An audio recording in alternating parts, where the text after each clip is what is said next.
What concerns me about these perceived tensions between Chinese interests and African interests is what I see as a looming head-on collision between the Chinese imperative, and I think justified imperative, to control the investments in which they make large, they commit large sums of money, and the need by African countries to derive more benefit from their minerals industry.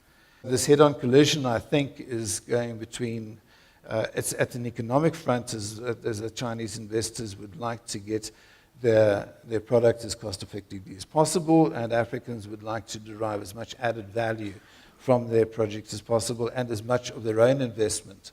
So one is talking about beneficiation in terms of adding value on the one side and participation in terms of the fundamental participation of their own people and making sure that that money goes back into the economy, both in terms of primary investment and, all importantly, in terms of secondary and tertiary development. So that tension is not simple. It goes into different dimensions.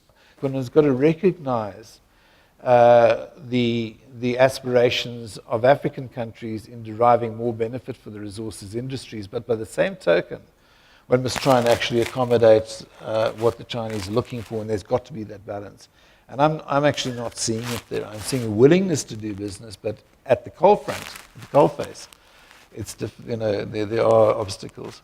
My question is, when we look at the need for an integrated approach to resource development, how much of this needs to come from the investor versus the African government? Chinese investment is premised on offtake of raw materials to drive their own economy. That's why they're here. But at the same token, that African sensitivities around neocolonialism are very real as well. What I spoke about earlier on in terms of this looming head-on collision between the imperative for the Chinese to do business, to make money, and to control their investments, and rising African nationalism who want more of the stake and also want to control, is something that we're going to have to accommodate.